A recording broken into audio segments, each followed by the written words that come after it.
Closing trade. Sudeep, शुरुआत आपसे करना चाहेंगे, बताइए आपके शेयर कौन से हैं, आप क्या ट्रेड करने की सलाह दे रहे हैं? नमस्कार, गुड आफ्टरनून डिम्पी और अभिषेक। जो हिसाब से मुझे लग रहा है मार्केट जो एक साइडवेज कंसोलिडेशन में जा रहा है और निफ्टी भी कुछ नहीं कर रहा है, 10-15 पॉइंट प्लस माइनस ट्रेड कर रहा है और बैंक निफ्टी 100-100-150 पॉइंट के रेंज में ट्रेड कर रहा है। तो मुझे लग रहा है थोड़ा स्टॉक स्पेसिफिक रहना ज्यादा मायने रखे। और यहाँ पे मुझे लग रहा है एक स्टॉक में जहाँ पे बढ़िया मोमेंटम पिछले आधे घंटे 1 घंटे से आ रहा है और इनफैक्ट एक अच्छा बिल्डअप बन रहा था और आज ब्रेकआउट हम देख रहे हैं, वो है पीएनबी में, पंजाब नेशनल बैंक। तो यहाँ पे हमने देखा है कि ये तकरीबन 2 महीने के बाद ये स्टॉक में ब्रेकआउट आया है। 116 से लेके 130-131 के रेंज में स्टॉक ट्रेड कर रहा था 2 महीने से, और आज यहाँ पे एक वॉल्यूम बेस्ड ब्रेकआउट आ रहा है और ओआई में भी हमें बढ़ोतरी दिख रही है। और ऑल टाइम ऑलमोस्ट ये अपने पिछले कई सालों के हाईएस्ट लेवल्स पे है। तो मुझे लग रहा है यहाँ पे पीएनबी में एक अच्छा मोमेंटम बना हुआ है, मूविंग एवरेजेस भी सपोर्ट कर रही है। तो 128 के स्टॉप लॉस से 140 का टारगेट मुझे लग रहा है पीएनबी में आ सकता है, या और 140 के ऊपर सस्टेन करने पर ये शायद से हम टारगेट को और आगे रिवाइज भी कर लें। और दूसरा स्टॉक है वो एक कैश सेगमेंट से है, वो है वरुण बेवरेजेस लिमिटेड, वीबीएल। तो वीबीएल में ये जो हमने देखा है पिछले 1.5-2 साल से, मार्च 2022 से ₹350 से एक बार 1550 तक स्टॉक, ये पिछले 2 साल में स्टॉक ने रैली किया। उसके बाद 1.5-2 महीने से स्टॉक कंसोलिडेट कर रहा था 1300, 1350 और 1430 के बीच में, 1430 1440 के बीच में। और हमें ये चीज को एक बार ये भी याद रखना चाहिए कि यही समय था जब मिड कैप्स और स्मॉल कैप्स में काफी धुलाई हुई थी। तो रिलेटिवली ये स्टॉक में एक बेटर स्ट्रेंथ है। कंपेरेटिव एनालिसिस यदि हम करें तो काफी मिड कैप से स्ट्रॉन्ग है, और मिड कैप इंडेक्स से भी ये काफी रिलेटिव स्ट्रेंथ ज्यादा बता रहा है। तो मुझे लग रहा है यहाँ पे वीबीएल पे हमारी नजर होनी चाहिए। और ये एक कंसोलिडेशन ब्रेकआउट है ऊपरी स्तर पे, तो 1430 के स्टॉप लॉस से मैं वीबीएल को रेकमेंड करना चाहूंगा 1560 1600 के टारगेट्स के लिए।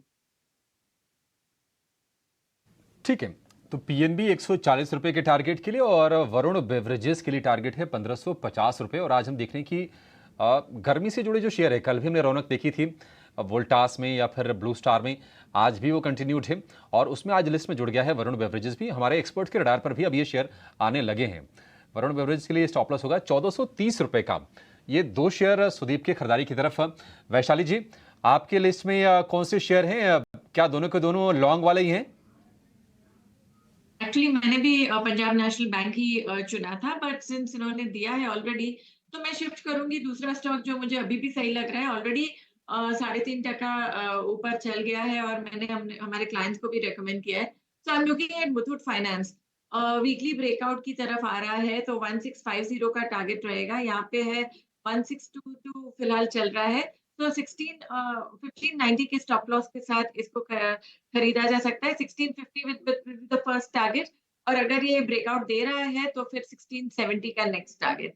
सो एक है मुथूट फाइनेंस, और दूसरा मैं देना चाहती हूँ वो है Bajaj finance. So technically very well placed right now. एक नया राउंड ऑफ मोमेंटम शुरुआत लग रहा है। So I would say that ये स्टॉक में भी अपसाइड पोटेंशियल काफी है। 7550 का एक टारगेट रहेगा और स्टॉप लॉस रहेगा अराउंड 72। ठीक है, बजाज फाइनेंस हो गया और मुथूट फाइनेंस हो गया, दोनों फाइनेंस वाली कंपनी है। अच्छा वैशाली, कल हम आपको बहुत याद कर रहे थे, आपको याद है ना, आपने कल बीईएल का एक शेयर दिया था, भारत इलेक्ट्रॉनिक्स का, वो बहुत ही बढ़िया चला था कल। और आज सुबह भी हम इसको डिस्कस कर रहे थे, एक एक्सपर्ट्स ने और भी दिया था, हालांकि उन्होंने कंडीशन लगा दिया कि अब इस शेयर के अंदर और मोमेंटम है तब आप इसको प्लस करना। बट बीईएल जैसा बेहतरीन शेयर देने के लिए बहुत बहुत शुक्रिया आपका, थैंक यू वेरी मच। और उम्मीद करते हैं आपका मुथूट फाइनेंस और बजाज फाइनेंस भी अच्छा चलेगा। हालांकि मुथूट फाइनेंस मेरे को लगता है थोड़ा चल भी गया है, हालांकि गोल्ड के प्राइसेस जिस तरह से चल रहे हैं ना, उसको भी अलग अपनी कंपनी को देखना चाहिए। ये सबकी बैलेंस शीट बदल जाएगी मुथूट और मन्नापुरम की, अगर गोल्ड 1 साल के लिए हाई पे टिक गया तो, सिर्फ 1 साल के लिए हाई पे टिक गया। लोगों का व्यू तो ये है कि 2-2 3-3 साल भी हो सकता है हाई बनाए आगे चल के।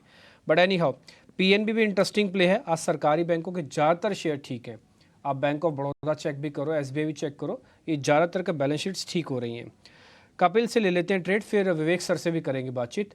कपिल जी, आपके ट्रेड कौन से हैं? बेसिकली मार्केट पिछले 4 दिनों से 22,500 के लेवल पे तो रेजिस्ट कर रहा है, लेकिन हम स्मॉल कैप के इंडेक्स को देखते हैं तो लगातार 4 दिनों से स्मॉल कैप इंडेक्स ऊपर है और अभी भी स्मॉल कैप 1% से ऊपर है। तो मेरा चुनाव स्मॉल कैप सेक्टर से ही रहेगा। तो यहाँ पे मेरा पहला स्टॉक आता है प्राज इंडस्ट्रीज का, और 548 के लेवल पे चल रहा है, अच्छा सा बेस बना के थोड़ा सा पॉज लिया था, आज इसका एक बुलिश कंटिन्यूएशन साइन देखने मिल रहा है। तो 548 547 के लेवल के यहाँ पे बाय बनता है, 538 का स्टॉप लॉस रहेगा, और ऊपर में टारगेट मुझे 570 के देखने मिल सकते हैं। और इसके साथ में ही एग्रो केमिकल स्टॉक्स में भी एक अच्छा खासा ट्रैक्शन हमें देखने मिल रहा है। तो यहाँ पे रैलीज एक खरा उतर रहा है मेरे एनालिसिस में। तो 273 के लेवल के यहाँ पे बाय का व्यू बनता है, 262 का स्टॉप लॉस रहेगा, और ऊपर में 290 के टारगेट देखने मिल सकते हैं। कपिल, आपका ये रैलीज इंडिया काफ़ी इंटरेस्टिंग है। कल भी हमने इसके बारे में जिक्र किया था और आज भी हम इसको सुबह नोटिस करवा रहे थे। एक्चुअली क्या ना, केमिकल्स वाली जितनी भी कंपनीज हैं, वैसे बाय द वे ये टाटा ग्रुप की कंपनी है। कुछ कंपनीज ऐसे जिनके आगे टाटा नहीं लिखा हुआ, तो उसमें से एक ये भी है, इसलिए लोग जल्दी जल्दी नोटिस नहीं कर पाते। तो पहला पॉइंट तो ये। दूसरा पॉइंट ये कि इस सेक्टर का पूरा रीस्ट्रक्चरिंग वापस से हो सकती है, क्योंकि पिछला साल इनका बहुत अच्छा नहीं गया। आप एसआरएफ को चेक करो, आप टाटा केमिकल्स को चेक करो, आप रैलीज इंडिया को चेक करो, आप चंबल फर्टिलाइज़र आज देखो, आप फिर से दीपक नाइट्रेट वापस से ऊपर आने लगेगा आपको, है ना। तो कुछ एक ऐसे शेयर्स हैं वापस से एक्टिव हो रहे हैं, तो इसका बेनिफिशियरी ये हो सकता है। पराज इंडस्ट्रीज़ भी इंटरेस्टिंग है, ऑल दो वैसे भी शुगर शेयर्स भी आपके चल ही रहे हैं, तो दोनों शेयर्स आपके हमारे पास हो गए हैं। ठीक जी, तीनों एक्सपर्ट्स के आपको दो दो ट्रेड अगर मैं जोड़ दूं तो 6 सौदे आपको मिले हैं। सभी के सभी हम एक बार वापस से स्क्रीन पे दिखा देते हैं ताकि किसी से कोई मिस ना हो और कोई ट्रेड छूटे नहीं। और साथ ही साथ इनमें से कोई भी सेल कॉल नहीं है, सब बाय की कॉल्स हैं। टिपिकली मिड कैप में से हैं, कुछ बड़ा शेयर अभी तक तो ऐसा कुछ दिख नहीं रहा है। आगे बढ़ें, अब ज़रा विवेक जी से ज़रा पता कर लेते हैं। विवेक सर, अलग अलग सेगमेंट्स में ना न्यूज़ फ्लो काफ़ी तेज़ी से बढ़ा है। जैसे आप लिकर स्पेस की कंपनी देखेंगे तो उनमें अब खबरें स्पीड से आने लगी हैं कि कई का एक्सपेंशन हो रहा है, कईयों को लाइसेंस मिल रहा है। फिर जब गर्मी की खबर आई तो वीबीएल के साथ साथ यूबीएल का भी कल दिन अच्छा था। तो यार लिकर स्पेस पे आपका टेक क्या है? आपको लगता है इन कंपनीज की री रेटिंग हो सकती है ठीक चुनावों की वोटिंग से पहले? देखिए डीपी जी, पहले तो ये सवाल आप अगर फ्राइडे पूछते तो बहुत अच्छा होता, मूड भी बन जाता थोड़ा। लेकिन हाँ, overall overall overall liquor space पे मैं बहुत बुलिश हूँ। क्यों बुलिश हूँ? इसके खाली जो लोकल फैक्टर्स अभी हो रहे हैं उसको लेके नहीं, लेकिन आप अगर ग्लोबल फैक्टर्स भी देखो और जो पर कैपिटा कंजम्पशन होता है लिकर का, भारत में जो वर्ल्ड ओवर है एवरेज उसका 10% भी नहीं है। और पर्टिकुलरली आप अगर बियर जो सेगमेंट है जो आप अभी स्क्रीन पे दिखा रहे हो, यूनाइटेड ब्रूवरीज, और उसके अलावा जो वाइन सेगमेंट है, एक ही कंपनी लिस्टेड है अपने मार्केट में, तो इनका कंजम्पशन भी बहुत ही मिनिमल है। तो मुझे लगता है कि इस स्पेस में आपको पक्का बने हुए रहना चाहिए। और दूसरी बात जो आप बोल रहे थे कि यहाँ पे हलचल हो रही है, देखिए एक तरीके का बहुत स्टिमुलस पैकेज होता है इस सेगमेंट के लिए, इलेक्शंस।